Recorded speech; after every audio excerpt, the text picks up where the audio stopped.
This conference will now be recorded.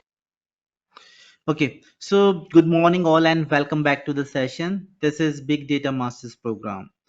In yesterday's session, what we have seen the Spark streaming and what we are able to know with from the Spark stream perspective, like it is of two types, D stream and Spark structure streaming. So we have gone through one program as well, that is the simple word count program, and we have written a particular code which was expecting the input from the user side in a particular directory, and once the file is available in that particular directory or in a new file is available in that particular directory, the code is going to take that particular file and it is working based upon our logic, and we were able to get the outcome. So this was the stuff what we have seen in our last session. Second, what we have understood from the Spark streaming perspective, like these are the stateful transformation. Stateful, it means like if we are having a particular outcome, so that is depending upon the previous stage or state basically. That was not the case in terms of batch processing. In batch processing, whatever we are getting, that is the final outcome. But here we are having streams, and the output of a particular stream is dependent onto the previous stream. It might be possible, say if we are going to have the running total, say uh,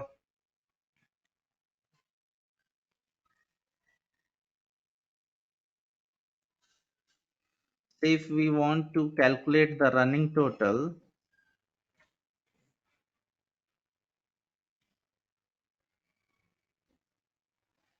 let me try to change the name.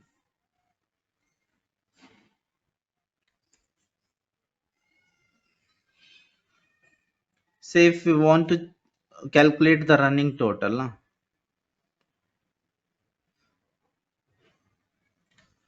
uh, what we are having inside the Spark streaming, we are having, you can say, collection of streams. Like uh, if I can take an example, like I'm having a stream for say 10 hours. Streams, data stream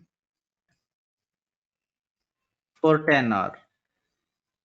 For 10 hour, you can take it in this way, like we have taken an example of water flowing the tap. So the tap is on for 10 hours. So data stream for 10 hours, and what I'm doing, I'm calculating, uh, I'm taking the you can say RTD, or I'm creating the balloons from that particular tap at every 5 minutes. So 10 hours data streams for 10 hours, and filling balloon, say filling balloons at every 5 minute, tap running for 10 hours. 10 hours. Okay, filling balloons for at every 5 minutes. Then how many balloons will be there? It will be say 5 cross say 12. So 5 minutes. Say 60 divided by 5 into 10. Okay, so it will be, I will be having 122 balloons. 122 balloons, because like every 5 minutes I'm filling one balloon. That is like I'm having one RTD at every 5 minutes. It will be like this. Say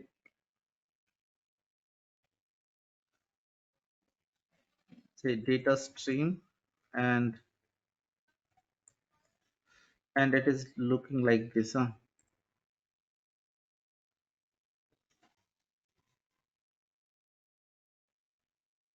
Let me.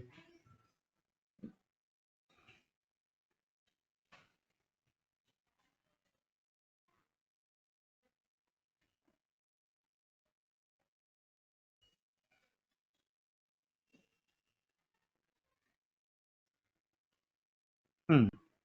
So I'm having this particular, you can say, stream, and this is the length, basically 5 minute of each and every already 5 minute. 5 minute. This is the length basically. This is 5 minute. 5 minute, 5 minute, whatever. So, and what I'm doing over here, say RDD1, RDD2, RDD2, then RDD3.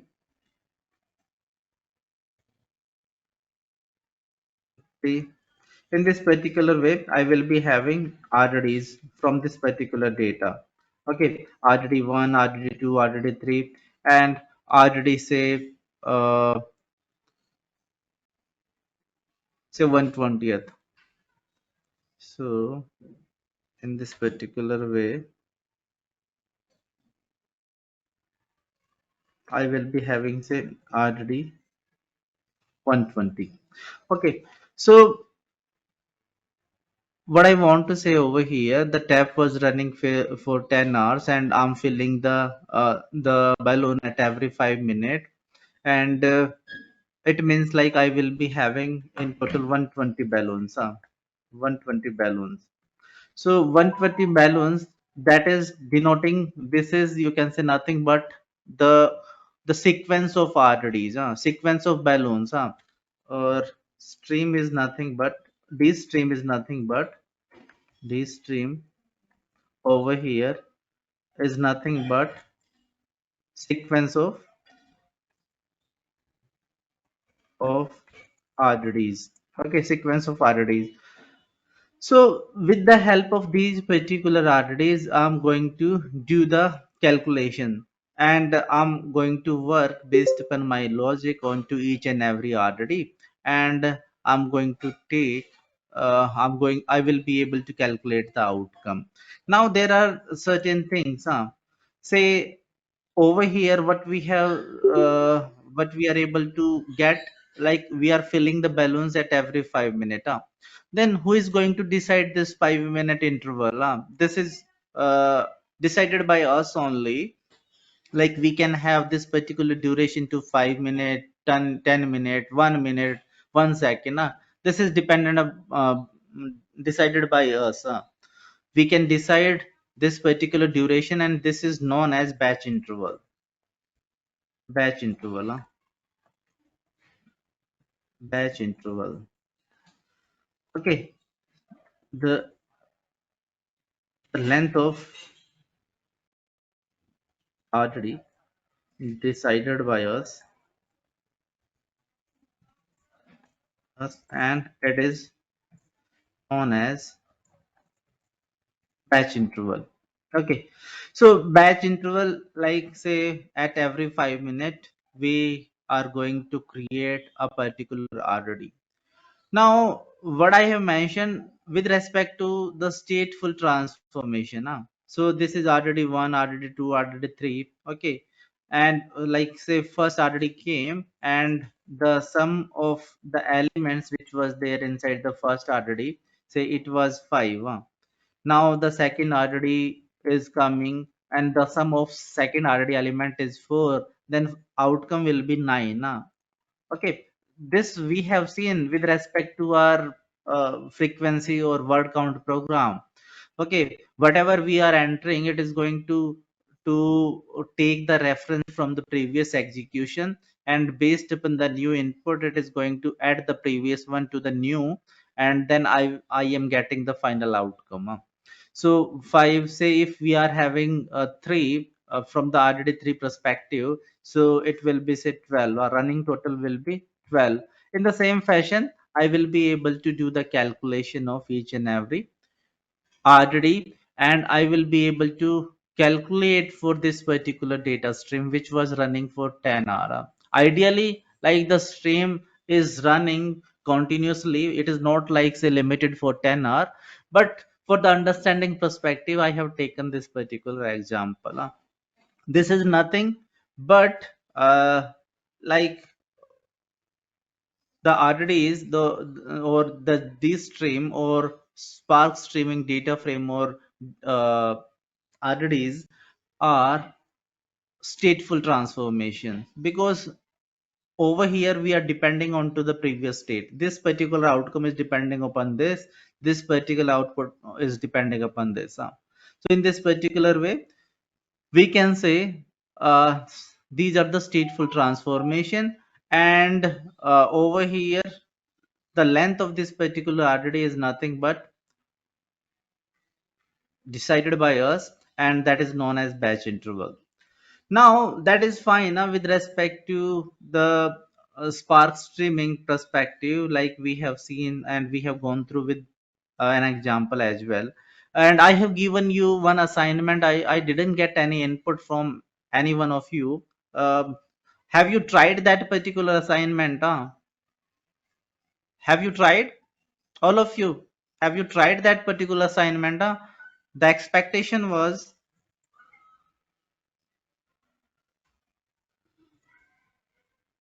calculate the the total delay of a particular flight.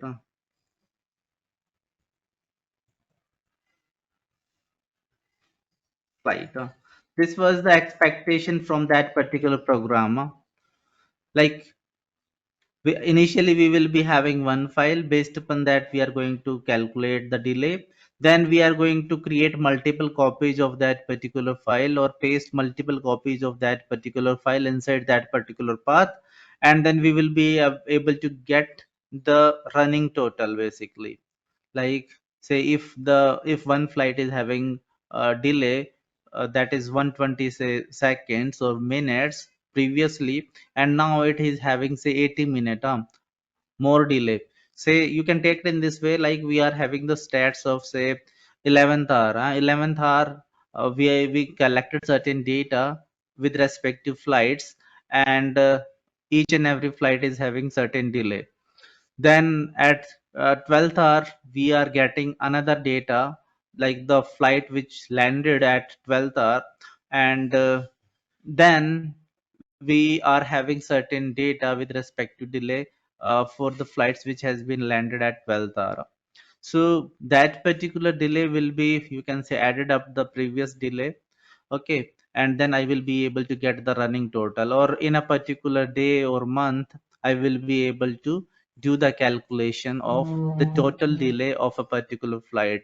What we need to take, we need to take two counters, that is average arrival delay of a particular flight and tail number. Based upon those we will be able to do the calculation, right?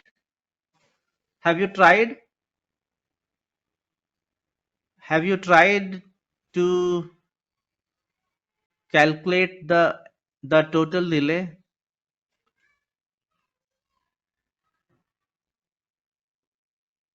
Rohit, Rahul, Naresh, Swati, No, sir, Shivam, I have you didn't. tried?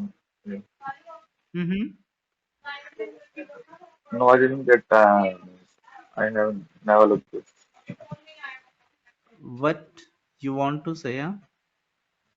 You didn't get what? No, I didn't try.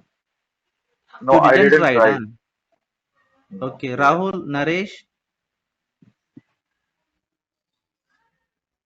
No, sir. I also not. mm-hmm. Swati, Shivam, So I was having different plans, so I didn't got time. mm-hmm. Okay, Shivam, Sir, I also not tried. Rahul, Uh, Today I will try because yesterday I did. Okay. So friends, try to devote certain time on daily basis if you want, like things will work for you. Okay. So try to devote certain time. Try to work onto the assignments. That was the simple. You just need to replace the file over here, and you need to do the change in a change in the logic. Just you need to do the group by based upon tail number and aggregation sum based upon the arrival delay. Okay, and you will be able to get the outcome. So that is the only thing that you need to do. And I was expecting that you should try. So okay, let's move further. So try to complete it by today. Okay, and share the outcome onto the WhatsApp channel. So this is the stuff what we have covered in our previous session. Now, what I'm going to do, I'm going to start the AWS, that is Amazon Web Services, and what we will do, we will club AWS and Spark and then Databricks as well in order to have the combined uh, learning. Basically, nowadays what is happening inside the organizations are referring the cloud. The organizations are like working and deploying their products onto the cloud. They are not working onto the on-premise solution. For on-premises solution, basically they need to have heavy hardware with respect to the computation and all, and the expectation from the end client for uh, for end client, like these organizations are working, and that end client is also looking for the solutions onto the cloud. There are limited organizations or clients who are working on premises, as they are having their own data center and they want to leverage their data on data centers. So big organizations, basically, like say we can say Airtel, they are having their own data center. Vodafone India, Vodafone Idea, that is, they are also having their own data center. But even like if they are having their own data center, still they are looking for the solution which are deployed over the cloud. So cloud knowledge is mandatory, and whatever the organization you will be having, definitely they will be working in onto the cloud. So you need to pay attention in order to learn the cloud. So I'm going to start AWS. That is Amazon Web Services.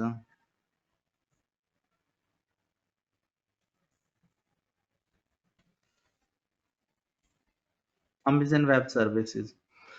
And what we will do, we will club whatever we have covered so far, and certain stuff from the Databricks, and then we will start the Azure as well, Azure services, and then we will try to differentiate like what is the difference with respect to the services from AWS and Azure. Like probably we are having one service, we can take say this Hadoop. Hadoop, if we are going to have inside the AWS environment, that is EMR, enhanced map reduce. And if we are talking about uh, Azure, so that is available with name SD Insight. If we are talking about Google, so Hadoop is available as Google Data Proc. So with the name Google Data Proc. However, the name is different, but the basic is same. Like we will be having a Spark cluster, distributed Spark cluster, and we will be having different nodes, and those particular nodes will be working as a master on slave, and utilized for processing of a particular application.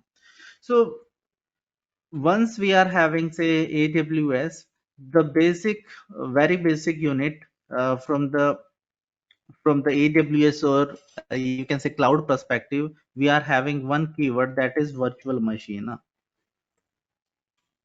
Virtual machine. So what is virtual machine? What do you understand by virtual machine?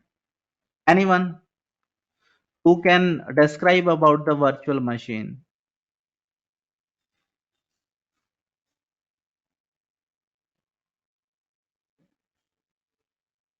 So little bit about this.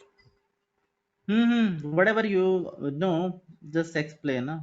Try to A explain. machine which is present not physically but work as a physically machine. That is virtual machine, and also remotely. Which is come again? Not machine which is not present as a physically but working as a physically machine. That is virtual machine. Hmm. Like correct up to some extent. Let me try to explain.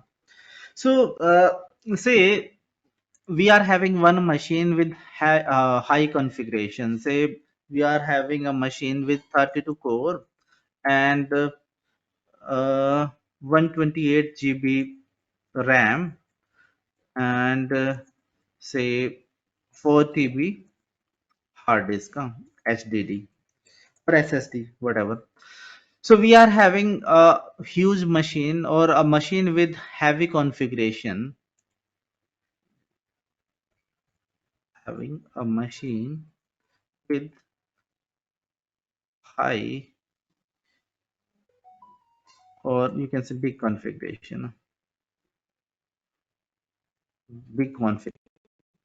Now 32 core, that is the CPU, 128 GB RAM and 4 TB hard disk. That is fine, but this particular machine is having certain you can say issue. Like this is single monolithic machine.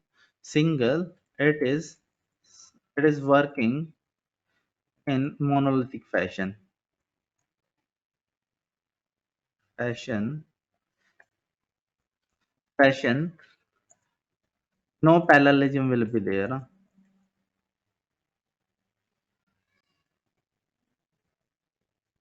There. Okay. Parallelism in terms of core we will have, but in terms of you can say machines we will not be having. So if we are having a particular application, we are going to proceed for the execution with the help of this heavy configuration. So like monolithic, this is the monolithic machine only. Monolithic like single machine, no master slave mechanism is there.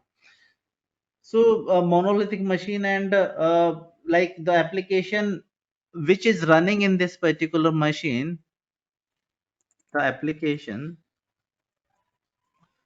which is running in this machine will not be able to communicate. Able to communicate. So that is the main disadvantage. No parallelism except core level. Let me mention except core level. Okay. So this heavy configuration machine, what we are having 32 core and 128 GB and 4 TB hard disk. And say if a particular application is working over there, if an application is being executed over there, that particular application will not be able to communicate with each other. Like say one core is executing certain stuff, second core is executing certain stuff. In that particular way, like the execution will be happening in this particular machine, but the communication was not there among the processes what we are having. Now what we are going to do, we are going to divide this particular machine into the smaller configuration machine, say 8 core CPU, 8 core, then 32 GB RAM and 1 TB SDD. Okay, 1 TB SDD. So in this particular way, we will be having say cross 4 machines. Cross 4 equal to 4 machine. So in this particular way, what I have mentioned, we are having a machine with heavy configuration with big configuration, what we have done, we have divided it into four machines, and logically, basically, physically that is one machine, but logically we are having four machines. Now in this particular machine, what we are having, we will be having the benefit of, say, distributed computing. Like, say, one machine will be divided among these four machines, virtual machines, basically one process, and those particular machines will be working onto the different part and different portion of the code or different portion of the application, and they will be able to communicate with each other. Okay, that is the main benefit, now, say, and another benefit, like, with the help of virtual machine, say, if you want to have, you want to take the benefit of different OS operating systems. So on one virtual machine you can have, say, Windows operating system. On another virtual machine you can have, say, Linux operating system, and these machines, like, physically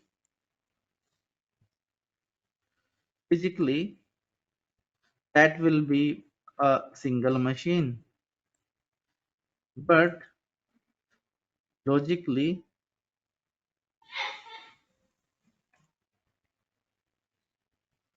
or virtually we will have four machines. Okay, so we will be able to take the benefit of different OS. We will be able to take the benefit of, so you can say, instead of, you can say, one machine, we will be having four machines, and we will be able to get the benefit of, say, distributed computing. So we have downloaded the Cloudera Quick Start VM on our machine. So that is the Windows machine only, and on Windows we have created a particular we have installed VirtualBox, and VirtualBox is nothing but, say, Linux operating system, Linux environment for installing of Cloudera Quick Start VM. And at this moment, like over here, I will be able to have Cloudera Quick Start VM. So that is the beauty of, you can say, virtual machines, virtually, like, or physical division of a particular machine into multiple logical machines. That is nothing but the virtual machine. So physically that will be single machine only, but virtually we will be having multiple machines based upon our division, how we are going to divide.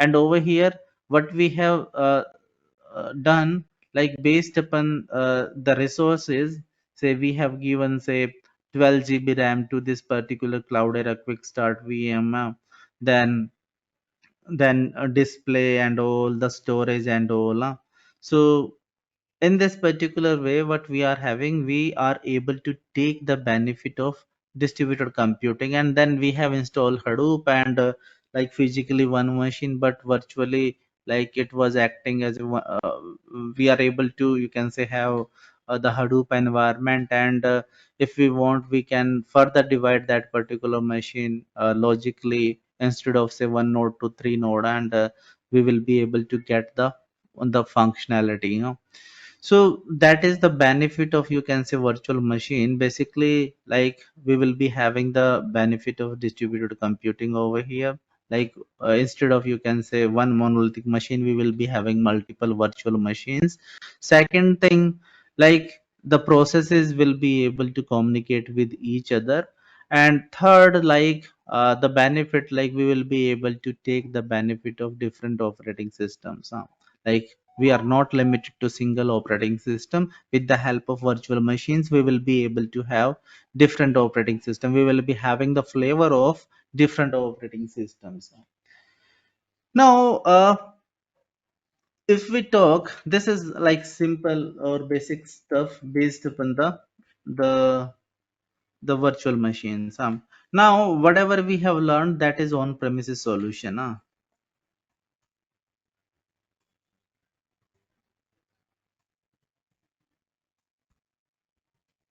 That was on premises solution. Okay, and with respect to, if we talk about Hadoop or Hadoop basically, then there are three main distributions.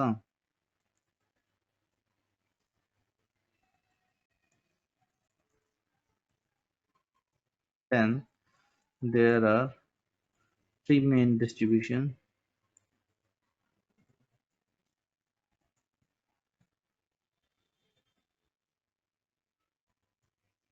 Three main distributions like Cloudera and Hortonworks and Mapr. These are three main distributions of Hadoop. So we have learned about Hadoop.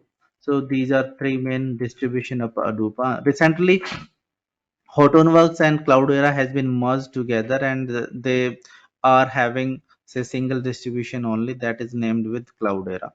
Okay, so what I can mention over here, both of these are merged together, and what we are having Cloudera only. Cloudera. So first, second, and third, these are three main distribution from the Hadoop perspective. If we are talking about on-premises solution, but but this is the on-premises solution which are given by these particular organization. But nowadays, what I have mentioned, the organizations are looking for say the cloud solutions. They don't want to like invest on hardware procurement. They don't want to uh, invest into the security and then maintenance perspective. Basically, like if like I'm having an organization and I want to have 100 node cluster and 100 node cluster. So for that particular 100 node cluster, what I need to purchase all those 100 machines, and then what I need to do, I need to procure the infra for those particular 100 nodes, and then the installation and the commissioning will be done over there. After installation and commissioning, like I need to have like proper infra. With respect to infra, I need to have air conditioning, and I need to have electricity, and I need to have certain maintenance staff in order to maintain that particular cluster. Okay, so I need to invest, and then finally the security. So I need to invest a lot on hardware procurement, hardware installation and commissioning, hardware maintenance, and on security. But cloud is saying what, there is no need to like invest onto all of those particular stuff. That is say hardware procurement, hardware installation and commissioning, hardware maintenance, maintenance, security,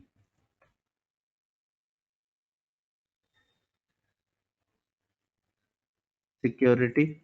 So AWS is saying what, there is no need to have these particular things. You just tell me like how many nodes you want to have for your cluster, and then I will do these particular things for you. Security, then scaling is another stuff, like if you want to add more machines inside the cluster, so cloud is saying what, saying that you just need to pay as per your usage, and there is no need to maintain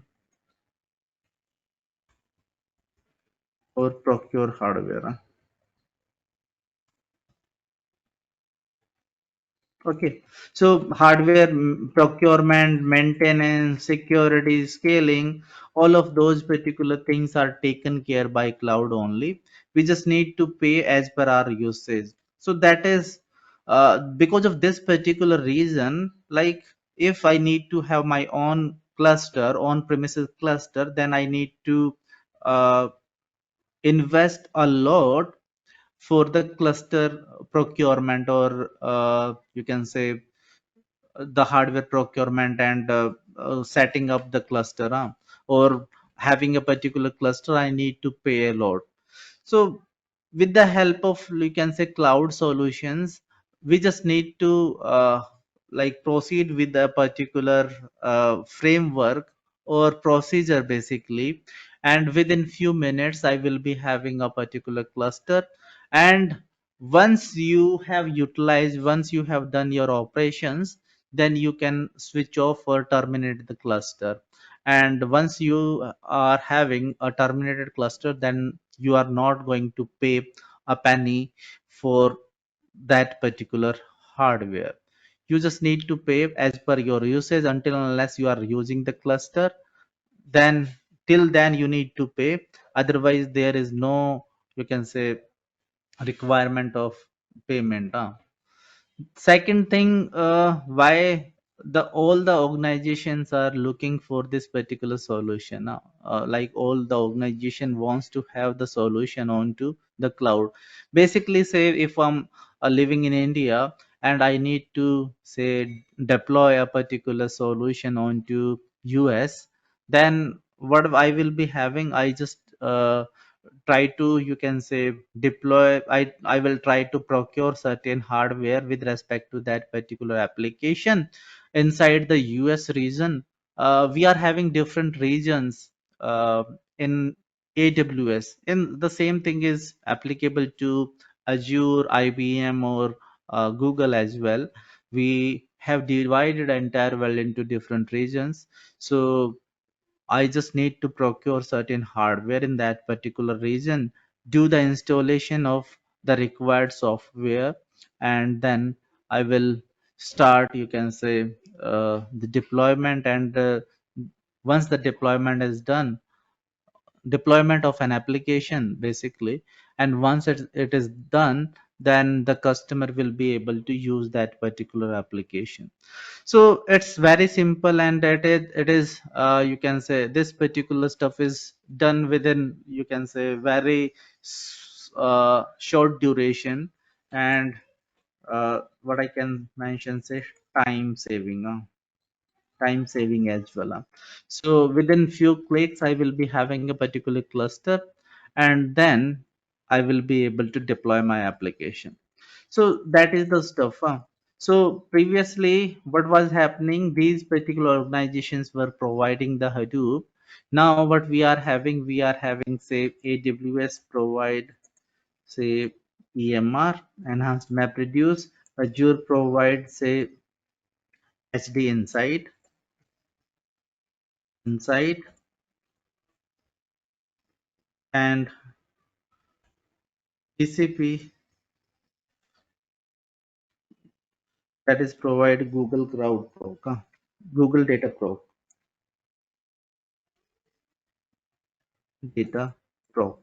These are the solutions or Hadoop solutions from these three different, you can say, organizations, or three different cloud providers. Now, what we have seen, if we talk about Hadoop, so we are having three main things inside Hadoop: HDFS, that is Hadoop Distributed File System, then MapReduce, and then what we are having, Cluster Manager, Cluster Manager. Okay, so on cloud, this is, say, on premises,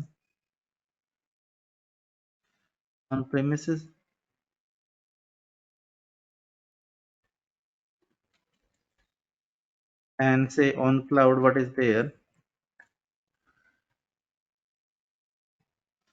On cloud, so same stuff we can have onto the cloud as well. So HDFS or S3, what we can have over here, S3. and map reduce. So with map reduce, what we can have, we can have Spark as well over here, and that is nothing but yarn. Same thing is available onto the on-premises solution as well. Yes, just remove the S3. So now how we will be able to configure EMR onto the AWS cluster. Onto the AWS cloud, how we will be able to configure the EMR, that is enhanced map reduce. Sometimes it is called elastic map reduce. Say elastic map reduce. Elastic or enhanced map reduce.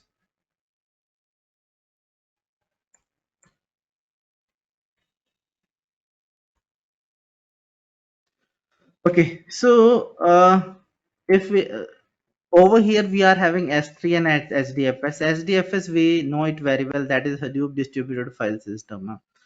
Once you are going to configure a particular cluster onto the cloud, then onto the data nodes you will be getting on data nodes you will be having certain space or hard disk basically, and that will be utilized as HDFS, Hadoop distributed file system.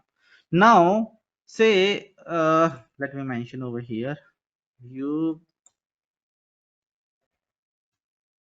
you have created a cluster, and that cluster is having certain nodes, and there we will have HDD hard disk drive basically, and that will be considered as HDFS. That is nothing but the storage layer basically. But difference between S3 and HDFS. Okay. Now what is happening once you terminate the cluster,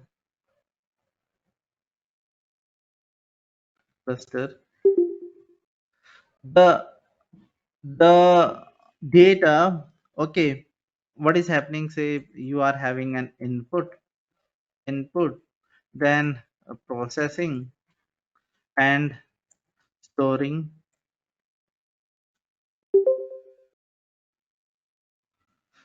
output on on SDFS. So over here you are taking input, processing and storing it onto the SDFS. SDFS is nothing but the machines which you are having inside the cluster, and their node capacity or node hard disk is nothing but SDFS over here. Now once you terminate the cluster, the nodes, all the nodes will be deleted, and this particular data will be gone at that moment. Now what you are going to do, over here we are having the concept of S3. So store raw data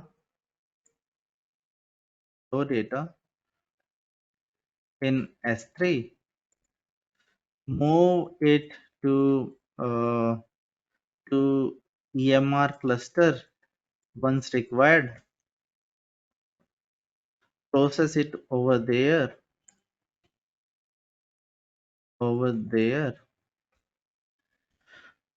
and store the result or move the result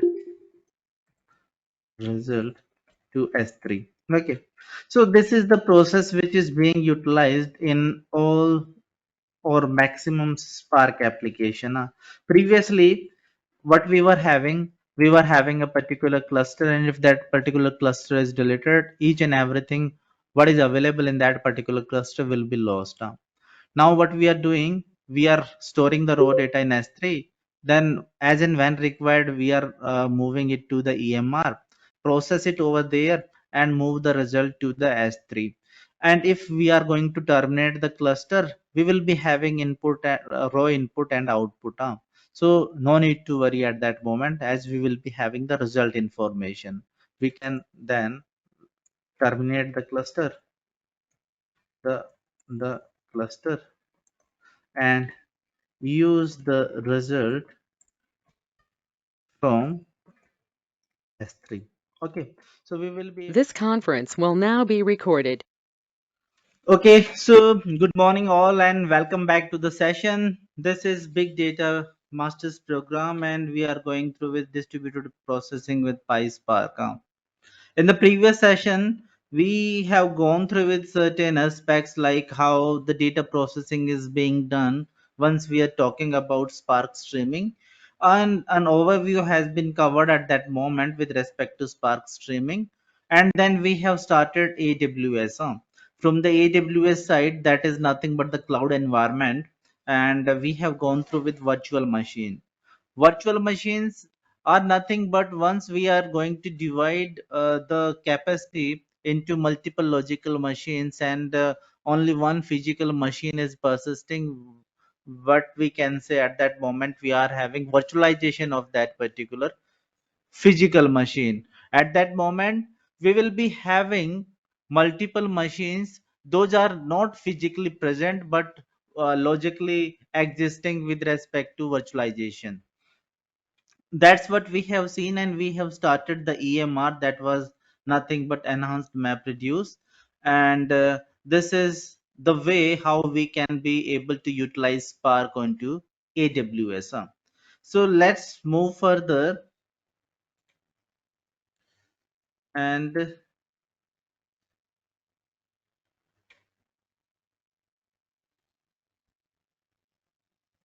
let me mention EMR. EMR, that is enhanced map reduce. Sometimes it is called elastic map reduce as well. Elastic map reduce. That is perfectly fine. Now, let me try to create a particular cluster of. Let me first try to show you how to create a particular key. So, uh, what we need to have in order to create the EMR cluster, we need to have a particular key. So there are two type of key, PEM and .ppk. Okay, ppk is the private key that is especially for you, which is utilized in order to access the EMR cluster. Then PEM is the public key that you are going to create in order to, you can say, utilize the AWS services publicly. So public key and private key. So how you will be able to create key? So you just go on to the EMR, sorry, EC2 and EC2, and over there you will be able to see key pairs. Just click onto the key pair and over here say one key pair is there, data engineering cluster 1, and let me create a key and give a key name, say data engineering cluster. So this is the key that I'm going to create. And what you need to do, like I want to have this particular key in order to connect through SSH. So PEM I need to have. So create key. And once you are going to click onto the create key, then it is allowing you to download that particular key. So let me download it onto the desktop only, and it has been downloaded onto the desktop. Data engineering PEM key. You need to download two software, Putty and PuttyGen. Okay, it will be available. These are the open source software and freely available onto the internet, and these are required in order to connect with EMR cluster that you are going to create, or generates the private key, .ppk key. So PuttyGen, let me first open the PuttyGen software, and over here I just need to load the key that I have created recently. So over here I just need to select all key and data engineering key that I have created. Click onto the open and successfully imported and save private key. I'm going to save this particular key. So are you sure to want to save this particular key without passphrase to protect it? Yes. So I'm going to create this, and you can mention say data engineering. You can give a name over here, engineering cluster. Okay, data engineering cluster. So that's perfect. We are having a data engineering cluster key that recently we have created. This is the the the private key basically, which is used in order to access the the EMR cluster. Putigen, sorry.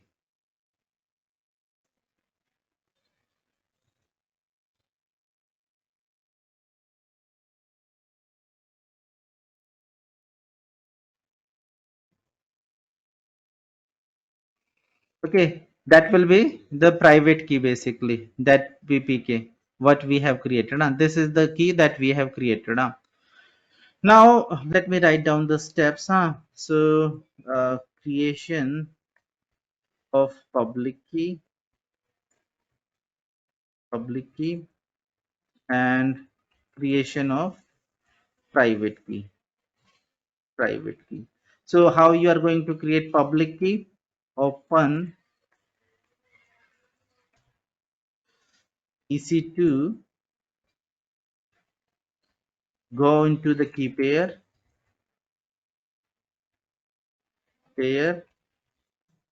click on create key pair, give a name and select .pem key and click on to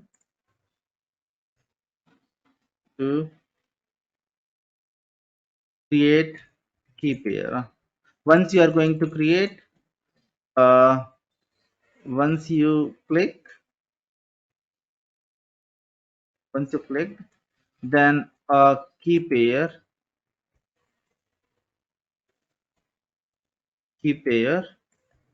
will be downloaded. Okay, that is creation of public key. Now, in order to create the private key .ppk key, so you need to have puttigen.exe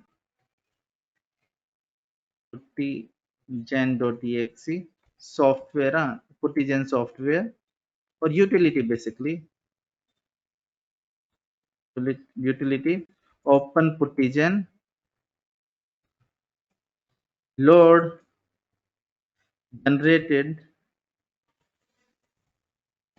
PEM key, that is the public key, PEM key in puttigen, and click on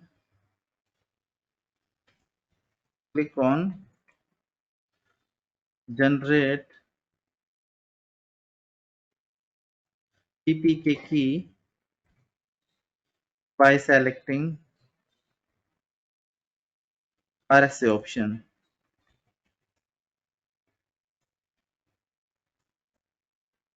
Give a name and download the key.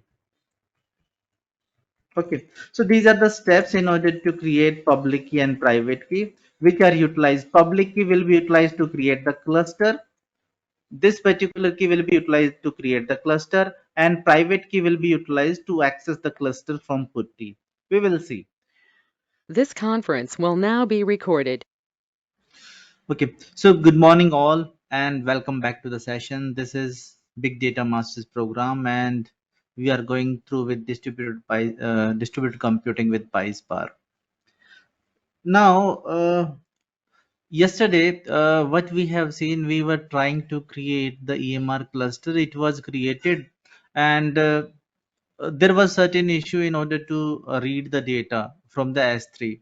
So there are the certain changes which have been done in new console, new AWS console. Let me walk you through with those particular things. First of all, we are going to create the EMR cluster, AWS console login, and sign into console. And let me create a notepad as well.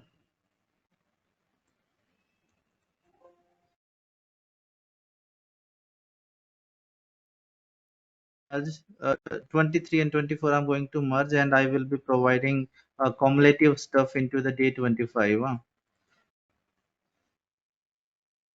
In yesterday's session, what we have seen, how to create a particular public and private key. These are these are the keys which are required in order to create the like public keys utilized in order to create the EMR cluster, or like inside the AWS environment. If you want to access through SSH, so you need to have a you need to create that particular service with public key, and based upon that public key you are going to create a private key, and that will be especially for you in order to access that particular service throughout the world, through outside world, you can say. So we have seen these particular steps which are mentioned over here, and then we have seen like there are the three types of instances: on demand, spot instance, and reserved instance. On demand, which are a heavy, which for which we need to pay the heavy price, and as and when required these instances are created. Spot instances, these are given by AWS on heavy discount, almost 90% of the discount. And the main issue with those particular instances is that as and when required by AWS, or once the AWS is running with heavy load, these particular instances will be taken back. Then third type of instances are the reserved instances, and these are like reserved for the longer duration, and we are going to like bargain price with the AWS in order to have these particular instances for the longer duration. That is perfectly fine. So,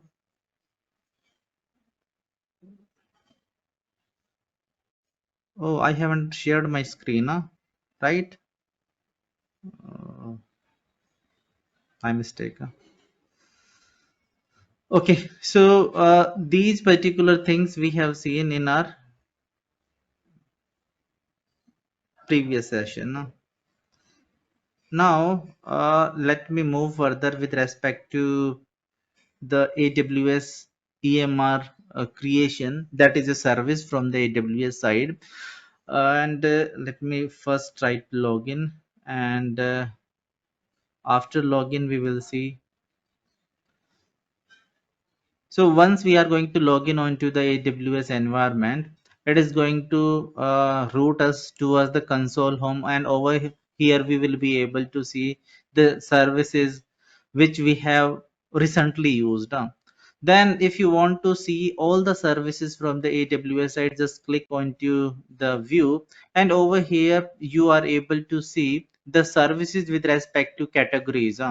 Like if you want to utilize compute, then you are having compute services, and over here EC2, what we are using right now: EC2, Lightsail, Lambda, Batch, Elastic Beanstalk, serverless application repository, AWS Outpost, EC2 image builder, and AWS app runner. Different services are there once we are talking about compute. But from the data engineering perspective, we are going to see the EC2.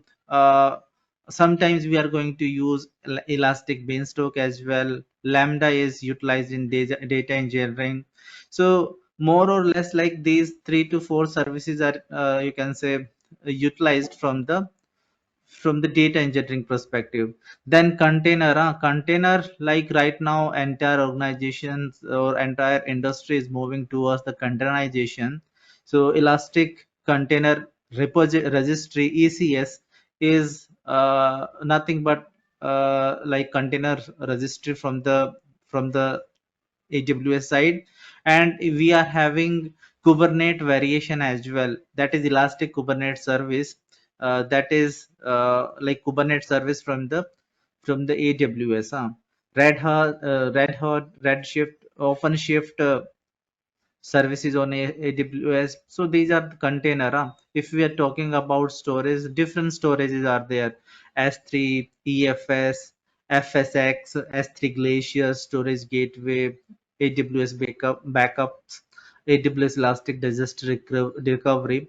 Different stories are there. Like with respect to these, like we will be going through with S3, S3 Glacier, and elastic disaster recovery. We will see these particular things.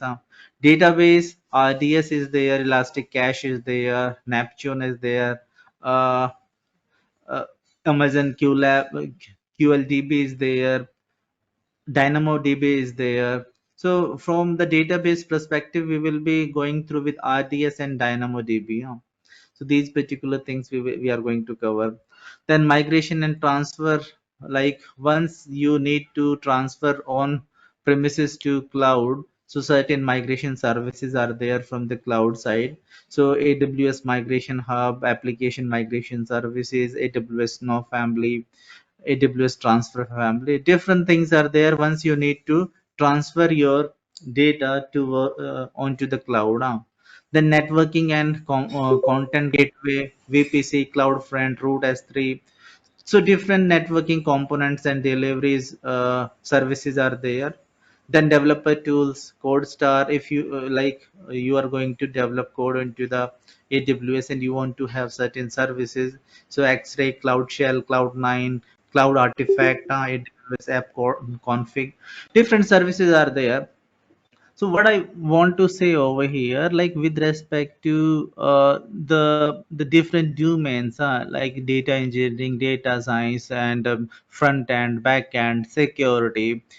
So different domains are there. Based upon the domains, like we are having different services. These are like more than 200 services which are given by AWS. Like if you want to do machine learning, a lot of stuff is there, like Amazon SageMaker, Augmented AI, Code Guru, DevOps Guru, okay, Amazon Poly, Amazon Panorama, Health Lake. Okay, so different services are there, which by with the help of that we will be able to machine learning and all. But all of these particular services are not, you can say, made for the data engineering stuff. We are going to use limited services from we are going to learn limited services, and those services will be utilized. Say we are going to see at we are going to learn Athena, Redshift. So these are the services we are going to utilize. Then security, IAM, we need to do we need to utilize IAM services, that is for identity and access management services from the AWS. Then cost is nothing but like with the help of this you will be able to see the cost and all, like how many, what is the expected bill for this particular month. So these are the core services for front end and web and mobile development. So AWS Amplify, AppSync, device form, different services are there. So what I want to say, like these are more than 200 services, and out of this we are going to learn 9 to 10 services, like EC2, EMR, Redshift, Athena, Glue. Okay, so those particular services we are going to learn with respect to the data engineering stuff. Now let me proceed with the EMR that we are trying to create. Now over here, like we are having this particular cluster, data engineering cluster. Let me clone this, and then I will explain the different uh, settings or configurations. So we are moving with EMR 6.7.0, and we are moving with custom AWS component installation. So Hue, Levy, Spark, and I want to have Spark, then Hadoop, Jupyter Gateway, Pick. If you want to choose any another application, you can just click on that and it will be configured accordingly. Then where you are going to maintain the metadata, use for Hive table for metadata, use Spark table for metadata, and uh, HBase, that is going to use HDFS, Hadoop distributed file system. So HBase is utilized to query onto the data which is stored inside the HDFS. We are going to use Amazon Linux release. So yesterday we have seen, once we are going to create the EC2 machine, so we are selecting a particular OS. So Amazon Linux is there. Then instance group, over here we are having different instance group, like primary we can have core nodes, and with respect to the primary, like we are having M4 X large, and inside the action, so you can edit the EBS volume, like that is 64 GB. EBS is storage. We will be going through with the storage as well. There are different types of storage inside the AWS. So we will be going to cover the storages, and at that moment you will be having the idea what is EBS. So first of all, like we are going to create this uh, you can say EMR cluster. Now use multiple primary node. Let me disable this. We are not going to have multiple primary node. Then core node, for this particular core node, I just want to have the heavy configuration, 8 core vCPU and 16 GB of memory, and storage is EBS. We will see like what is EBS storage, what is S3, and what is the what we are going to use. Then the EBS root volume, we have selected 50. By default it is 10 GB. So we have selected 50 because like we are having certain applications which we need to install. That is perfectly fine. Set the cluster size, and over here we are going to use say 2 core nodes, and use spot purchasing options. So yesterday Naresh was discussing like how we can have spot instances. So over here, if we are going to click this, so it is going to per, it is going to take the spot instances as well, and over here onto this particular configuration actions, what we can do, edit maximum spot price. So over here, like we are having the on demand price $3.3, $3.4 per hour per instance, and the spot instance is 0.226. It is the lowest price, and in this particular region this price is there. So we can edit this particular custom price, and we can set it to a particular limit, like maximum spot price should not be exceeded to this particular price, or we can set any price over here based upon your budget, and then we will be having the spot price, and you just need to check this particular option, use spot purchase options, and then you will be having the spot, you can say, instances as well in your cluster. And how many instance you need to have, you just you can say configure from here. You just click over here, say over here we have selected this, and uh, then edit the spot price. Once you are going to edit the spot price, then it is going to ask the instances, and instance, okay, use spot price, and then like in order to, you can say, have these particular resources, it is going to check, it is going to check that price whatever you have configured, and with respect to that it is going to allocate the resources. So that is with respect to the sport instance allocation.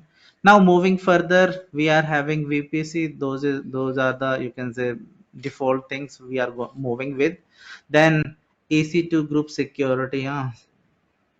So primary firewall, we will be having certain properties for master and certain properties, certain rules for slave. We will be going to see those particular rules separately, but this is the property, this is the master rule, master security group, this is the slave security group.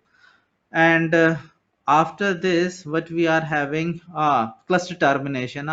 So when you want to terminate this particular cluster, if you are idle for that much duration, the cluster will be terminated automatically. So over here you can configure, say over at this moment, like 1 hour is configured, we can configure it to 2 hours, 3 hours, or 30 minutes, depending upon you, like how much time you want to configure over here. At that moment it is going to check like cluster is idle or not, then it will be terminated automatically after observing that you are idle or not. Then bootstrap actions, right now we are not adding any bootstrap action, but I will show you. Say you need to have the installation of certain libraries, certain machine learning libraries, or say you want to have pandas, want to have numpy. So those particular libraries with their versions you can map inside the bootstrap action. There is a format for the bootstrap action. Once you are going to prepare that particular file, you just need to import that particular file. You can put that particular file onto the S3 location. I will show you how you will be able to do this, but right now we are not moving with the bootstrap actions. We are not uh, having certain custom installation, so we are not inserting, or we are not adding the bootstrap action over here. Moving further, the cluster logs, this is the optional. So say you want to do the analysis what is happening onto your cluster. So onto this particular location all the logs will be stored. If you want a custom install, custom configuration, you want to store onto any another S3 location, you just provide that particular link and you will be able to have the logs. Tags. So inside the organization, say I'm working with an organization, and in that particular organization there are certain teams. Say I'm working inside the data engineering team. So with respect to data engineering team, I can purpose say team, and I can mention say data engineering. So this particular tag we can add and it will be visible. And once like the pricing and all is being calculated, or once someone is going to do the analysis like who has created this particular cluster, they will be able to get this is the cluster which is created by data engineering team. IT persons are recommending to have these particular tags, although like the cluster creation and all this is not our task, but as we are learning uh, the new technology, so we must have the knowledge what is happening. So cluster creation is done by the IT ops team in your organization. They will be going to create these particular cluster.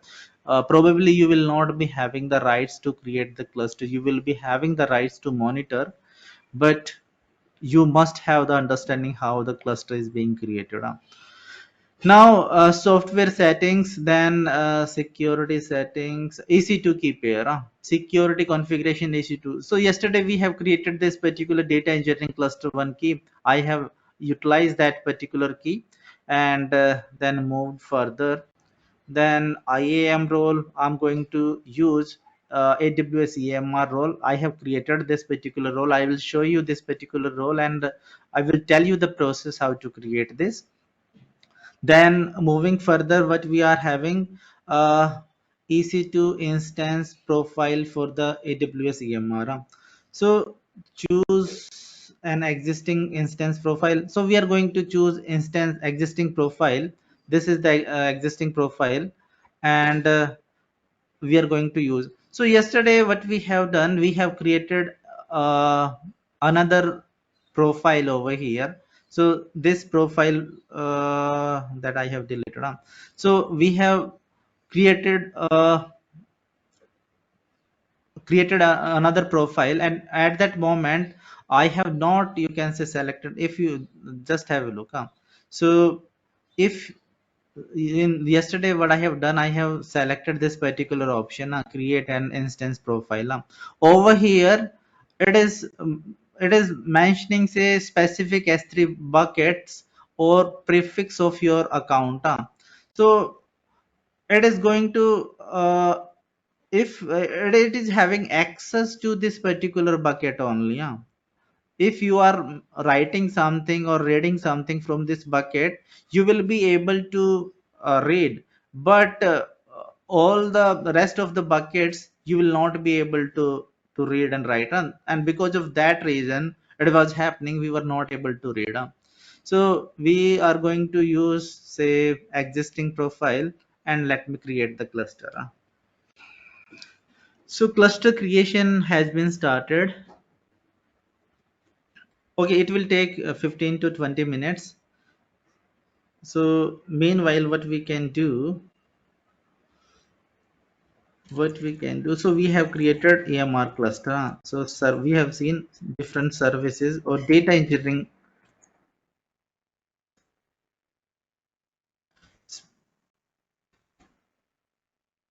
services from AWS. So data engineering services. From the learning perspective, what we are going to learn, we are going to learn EC2, that is enhanced compute 2 or elastic compute 2. Then we are going to learn EMR, we are going to learn Glue, we are going to learn Athena, we are going to learn RDS, and we are going to learn Redshift,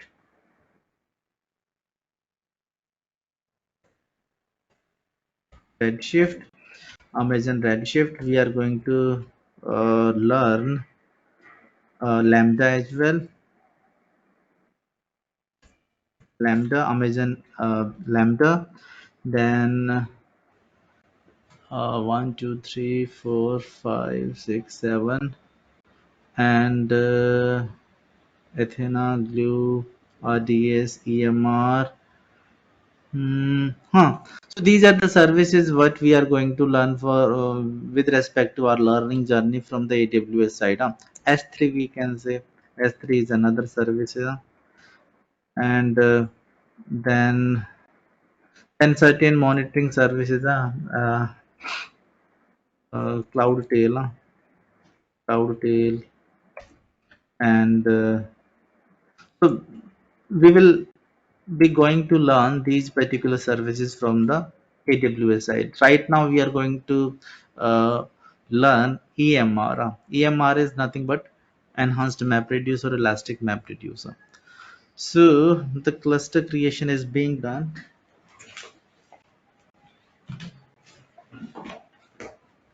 Let me try to explain the different types of storage.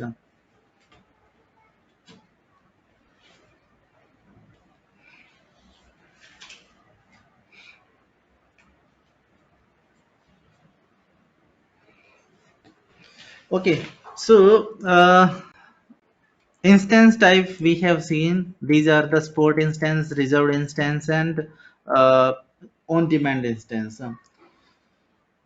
Now we are having certain things, say resource type, resource type, resource type in AWS. So some resources are started with M, some resources are started with and C, and some resources are started with R. So M, these are the general purpose resources, general purpose, general purpose resource. And over here we will general purpose resource. Over here we will have resource and good in size, good size, okay, or capacity. Yesterday we have seen say M5 dot X large. This is one resource. M5 dot 2X large, 2X large, 4X large, M5 dot 4X large. These are nothing but general purpose resources. Over here we will be having, so for this I was having say 4 core CPU and 8 GB RAM. It was the configuration for this particular resource. 2x large, 4 core and 16 GB of the RAM. Different configurations are there. Let me show you. I'm having a presentation with respect to these resources.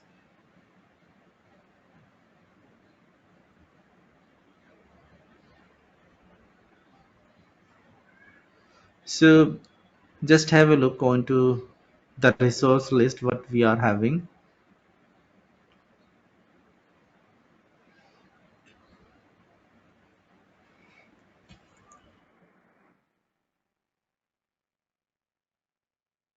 Hmm.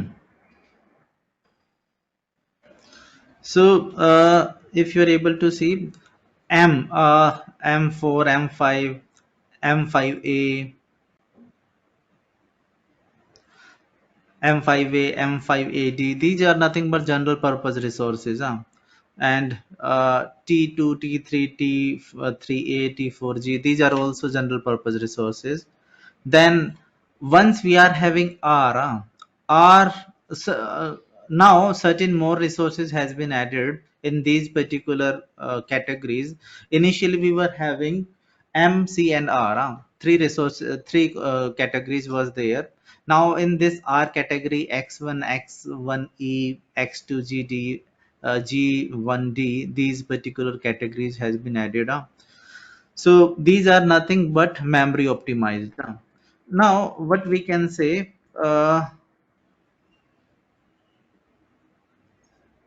C is nothing but compute optimized, optimized, and R is nothing but memory optimized.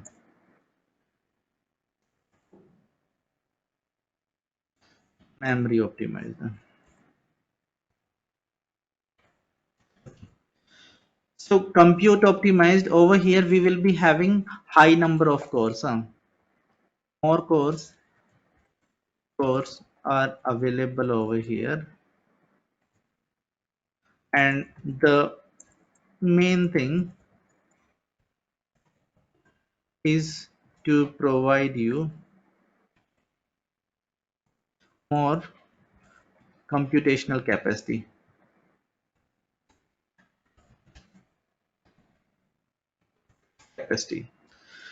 Now memory optimized.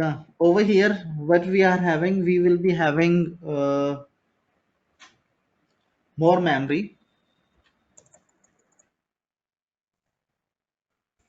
will be given over here,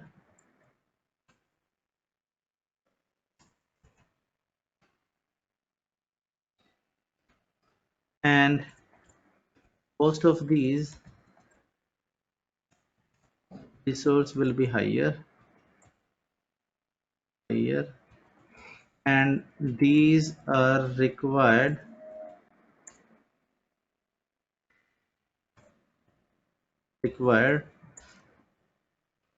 once we are processing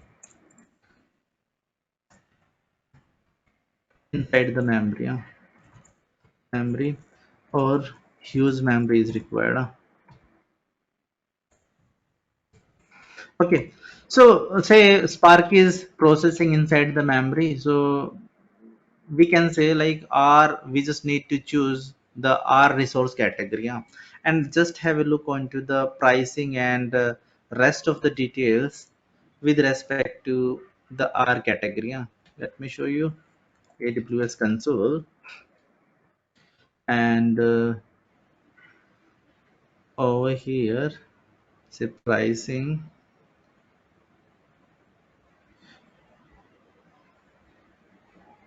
and with respect to the pricing,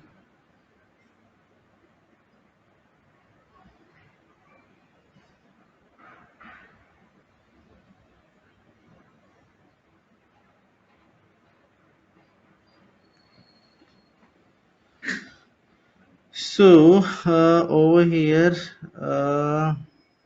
let me try to pick EC2,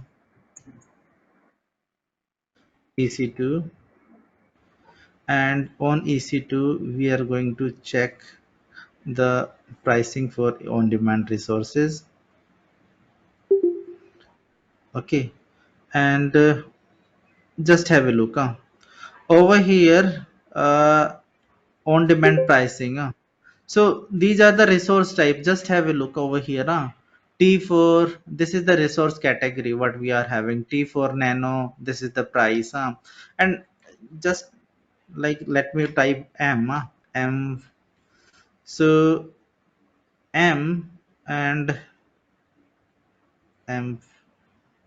Let me mention M5X large.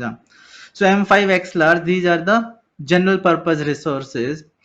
These are general purpose resources. Say M5 large 2 CPU, 8 GB RAM, and M5X large 4 CPU, 4 vCPU, 16 GB RAM. M5 2X large, we are having 32 GB. So with respect to M5, that is general purpose resource, we are having this much of pricing.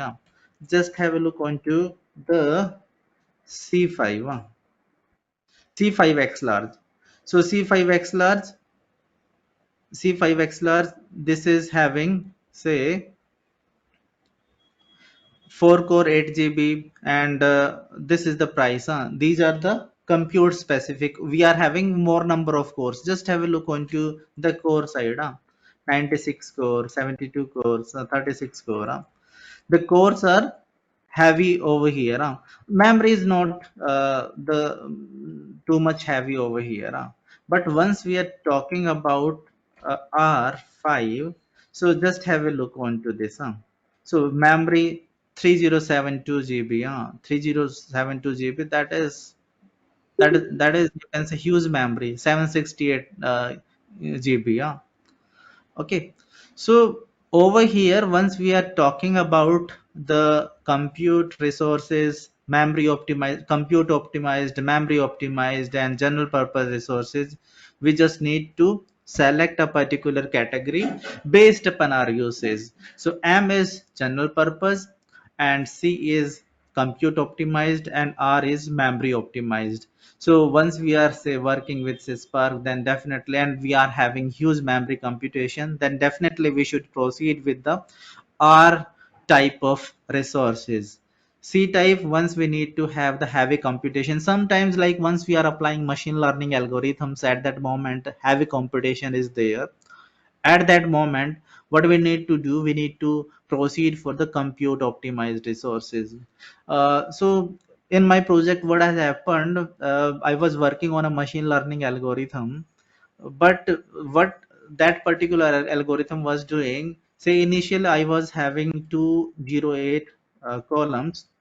So the computation will happen based upon the logic what we have written, and it is going uh, to convert these 208 columns to uh, 2280 columns. 2280 columns, that is you can say huge columns.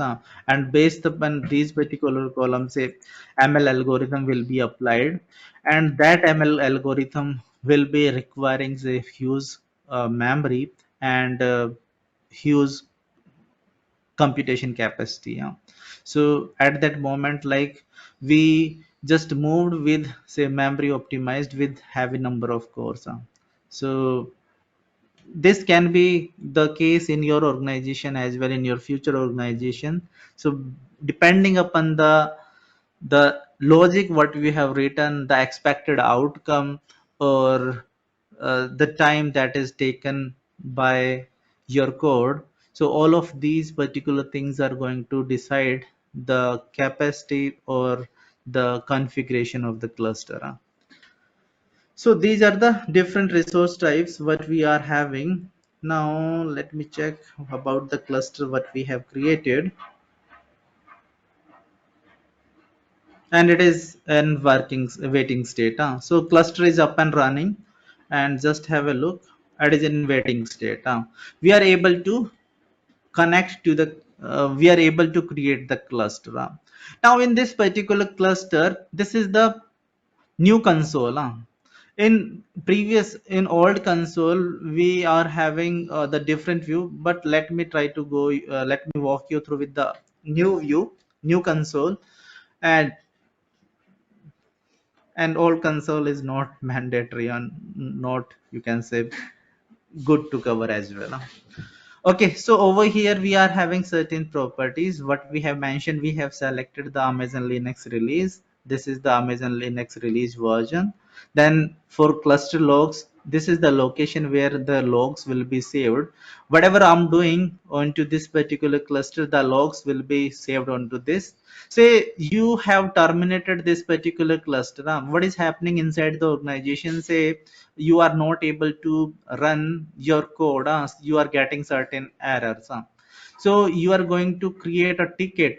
You are going to create a case or raise a concern to the AWS side.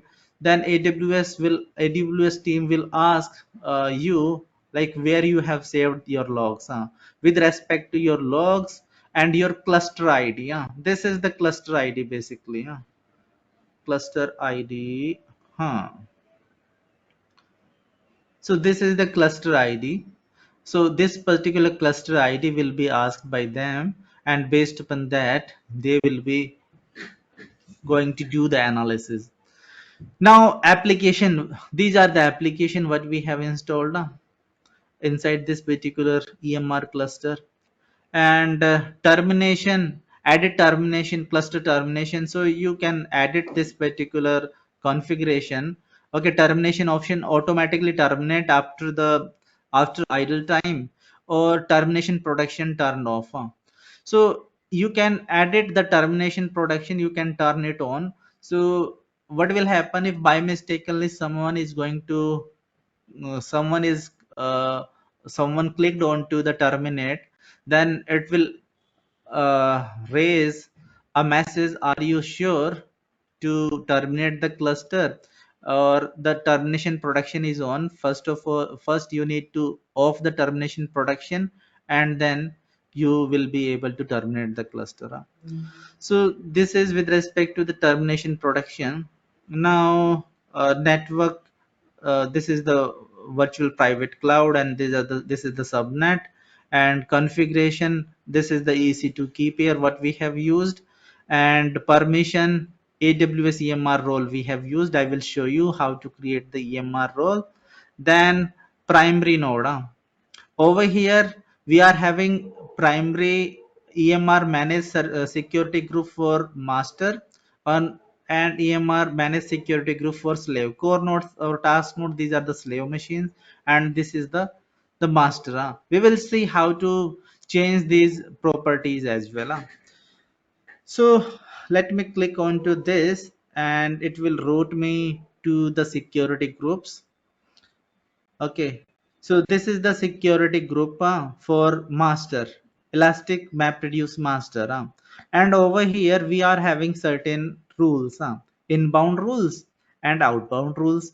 So inside the inbound rules, it is it might be possible, say, once you are going to access this particular EMR cluster through SSH, then you will not be able to do. So what you need to do at that moment, you need to edit the inbound rules. And with respect to the inbound rules, you need to enable the SSH connectivity from your IP. It has been enabled. These particular rules has been set up. So SSH connectivity and custom, this is my IP. This is the IP of my system. So it has been uh, already set. What you need to do in your case, you just need to add a rule, click on to the SSH and click on my IP.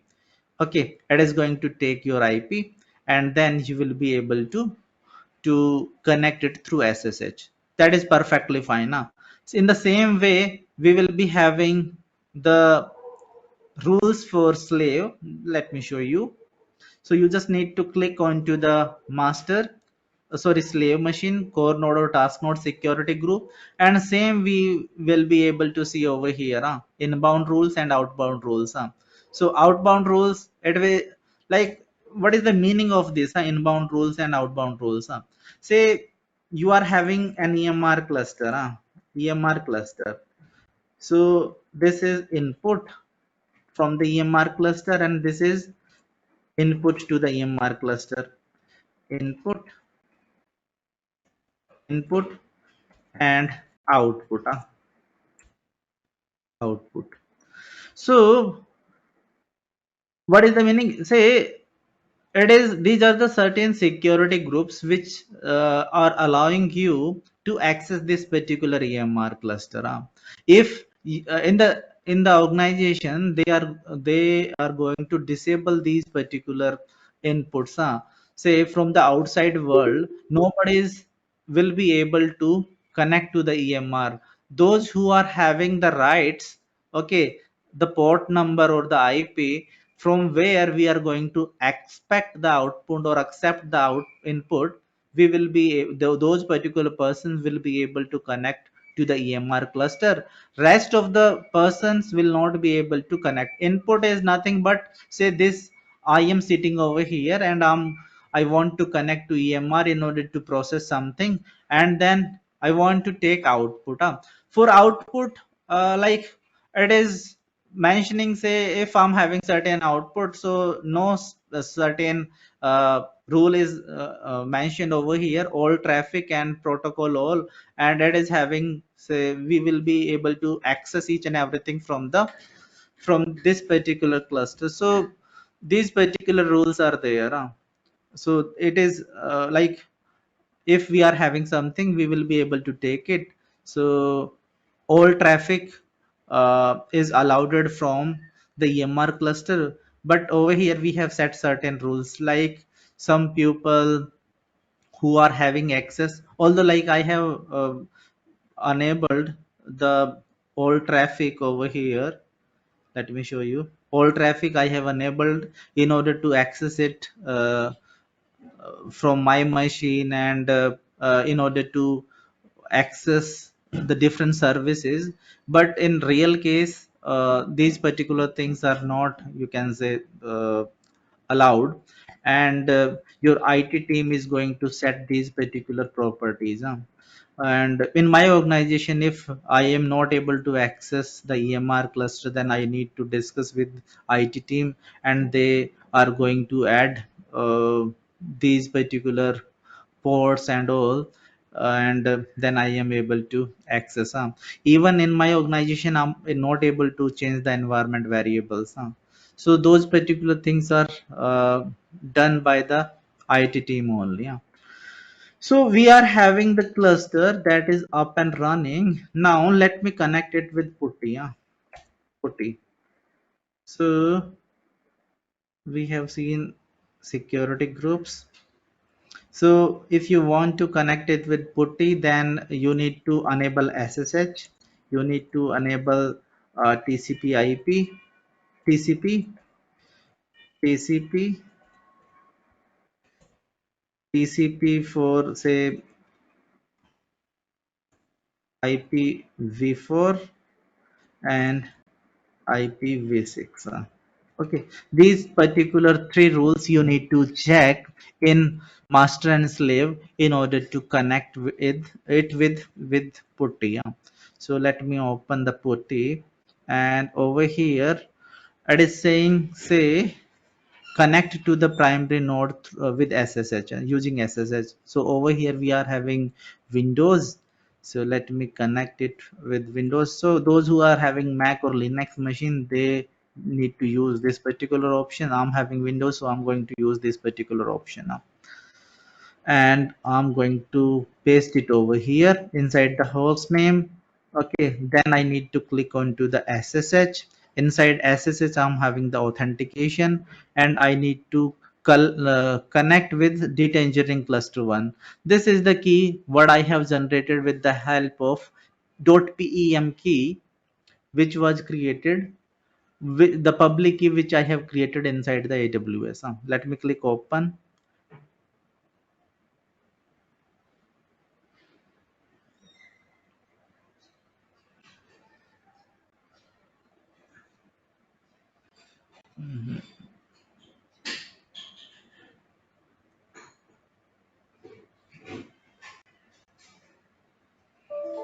Network timeout.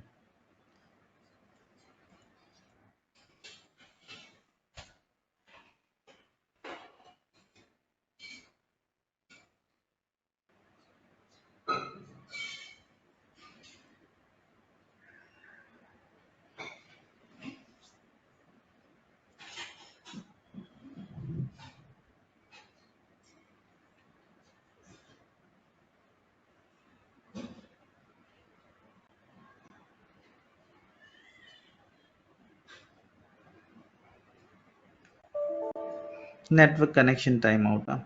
So let me check the rules over here. Let me click onto the primary node and click onto the inbound, edit inbound rules, and add SSH, custom IP, and my IP. Is the IP changed for this machine? My IP. So 122.161. 161.79.178. Okay, so I think the IP has been changed. So because of this, it is not allowing me. So let me try to add these particular things.